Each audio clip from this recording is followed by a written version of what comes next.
Hello, I'm Violet and this Petersburg.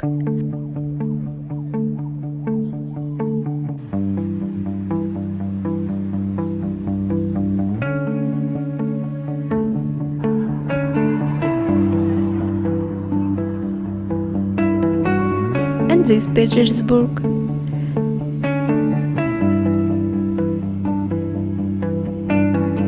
And this Petersburg too. By the way, I rented an apartment in this building when I moved back to Petersburg 2 years ago. In this video, I'm going to show you where locals actually live in Petersburg. I'll tell you how we rented a long-term apartment, what difficulties we ran into, and why we ended up moving out after just 2 months.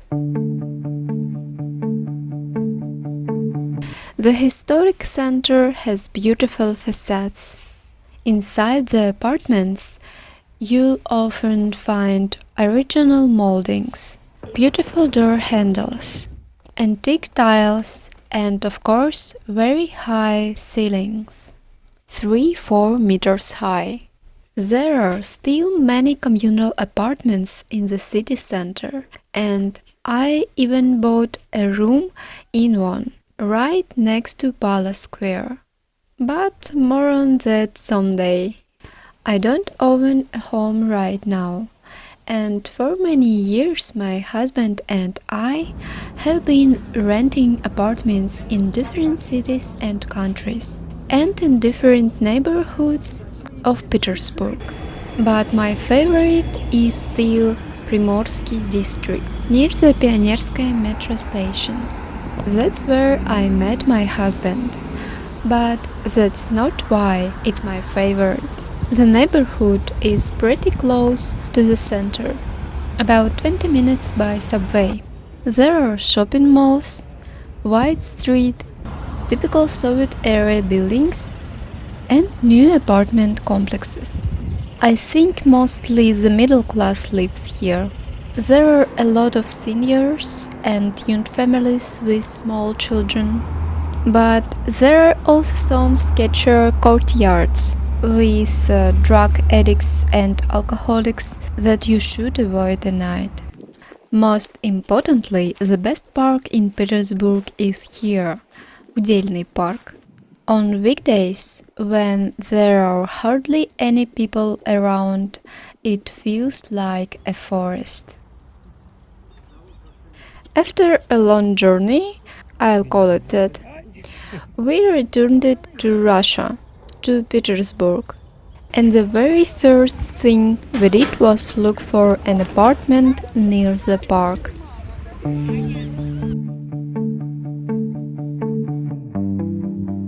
Apartments usually come furnished with appliances and kitchenware, but that isn't always what is needed. Often the furniture is old, and landlords just don't want to throw it away. For example, Soviet display cabinets with dishes, books and other personal stuff. But if the landlord is reasonable, you can work something out to have them remove unwanted items, or buy something and deduct it from the rent. In Russia, the rental process is governed solely by the landlord's imagination. Prices, terms, and keeping those terms all rely on a handshake agreement. Sometimes we sign a contract downloaded from the internet, but it's just a formality. What matters more is having a good relationship with the landlord. That is the foundation. Usually the terms are this. When you move in, you pay for the first month, plus a security deposit, sometimes without a deposit. Listing posted by owners, that's the best option, and by agents or realtors. But that's an option of hopelessness and despair. Unfortunately, we found ourselves in exactly that second situation. No other options, high prices, and we needed a place right away. The only difference that renting through an agent is that they charge a huge fee. usually 100% of the monthly rent. The agent shows the apartment. But what's important is, he knows absolutely nothing about it. Just like about you, just like about the owner. Anything he says could turn out to be untrue. If you are ready to rent the apartment, the agent sets up a viewing with the owner, and you come back on another day for a second meeting. And that's when you can finally ask about the apartment and the neighbors. You can find out if they'll remove the personal stuff from the cabinets, how often the landlord will drop by, and they're going to fix the faucet, and things like that. The agent vanished the second you hand over their fee. No guarantees, no protection for your rights. A lot of times, landlords have never been on the other side. They've never rented a place themselves. So they don't get how the whole process works. The contract the agents give you is just downloaded from the internet, and it has no legal validity. You can print the same thing without them. Landlords believe in tenant databases and background checks, but that's not true either. The only thing the agent asked me when I was renting this apartment is your husband Kyrgyz? Because I mentioned we had just come from Kyrgyzstan. And that's another dark side of renting an apartment in Petersburg. For the landlady, it was important what we were Russian. This is a common requirement in listings. Slavs only or Russians only? Here is a nuance. Did you know about this? In the Russian language, there are two different words. Русский, meaning ethnically Russian, and Россиянин, meaning a citizen of Russia. It seems like in English both words are translated as Russian. In Russia, there are many non-ethnic Russian citizens, whole republics.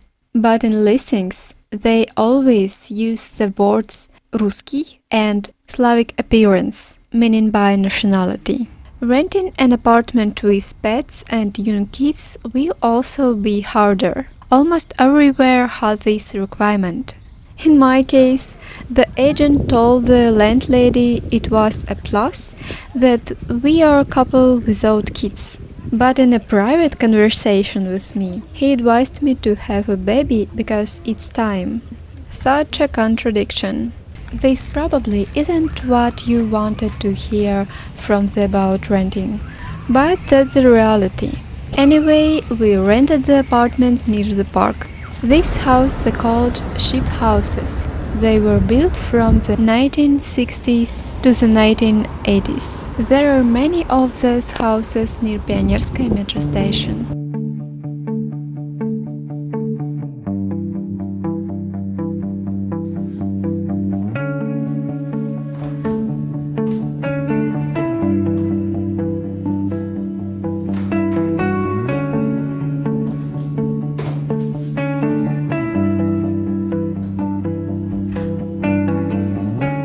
I always take a video before our things are in the apartment, just in case and for memories.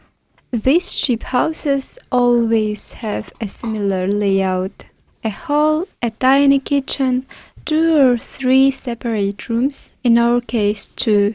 It's a slept bedroom too. I immediately noticed the dirty fridge. And to be honest, everything was dirty. There was a jar of pickled mushrooms, left behind by the previous tenants.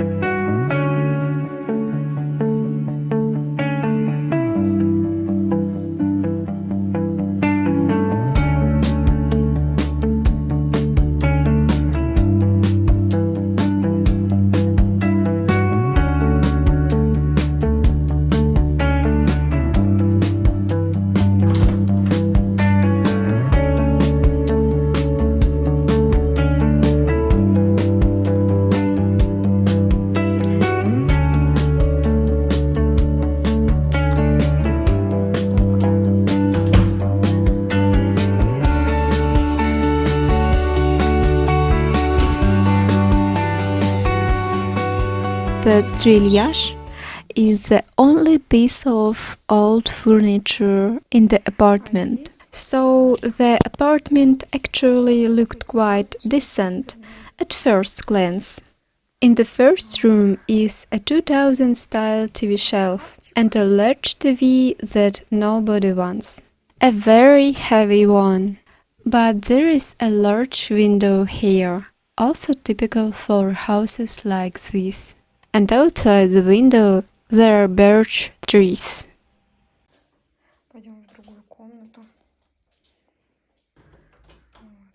The first unpleasant surprise awaited us on the balcony. It was covered in pigeon droppings. It smelled awful, and the pigeons kept flocking to the balcony like they owned the place. We eventually cleaned it up, and I hung up some shiny stars, which scared them off a bit.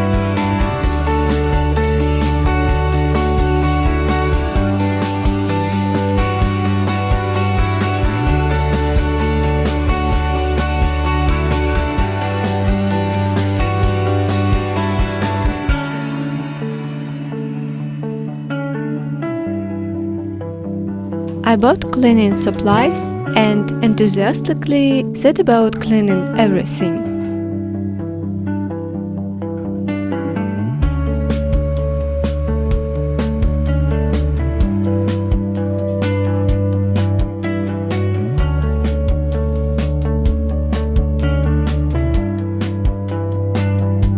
I washed the yellow film of the windows. I cleaned the fridge and the cabinets.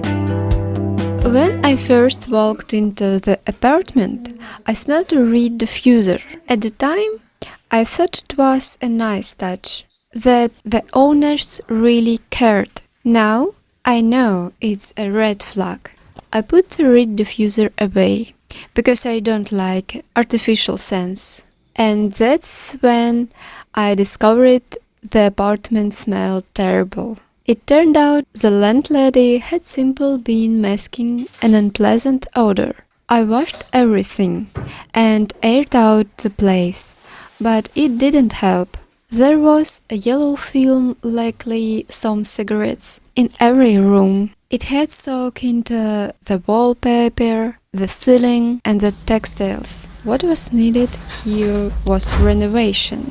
Not just my odor neutralizing sprays and household cleaners. I even bought an ozone generator, but that didn't help either. It turned out that the neighbor downstairs smokes very frequently. The odor was stinking up our apartment. I can't stand the smell of cigarettes. It was a really hard time for me.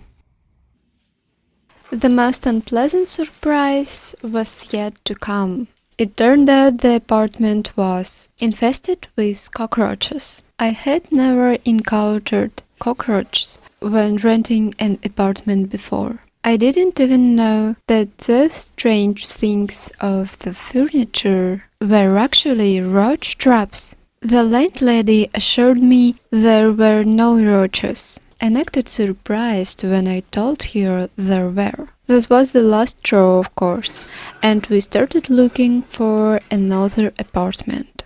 When we moved in, we paid 45,000 rubles for the first month's rent, 45,000 as a security deposit, plus utility costs of around 5 or 8,000 a month, and 100% agent's commission, 45,000. For us, this was a lot of money.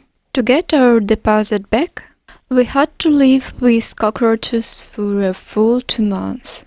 We needed to give a month's notice before moving out. It was awful. I shudder when I think about it. So that's an unpleasant story. We found a new apartment in the building next door. No roaches, no odors. That was also quite an adventure in itself. We even renovated the place, but more on that later. See you!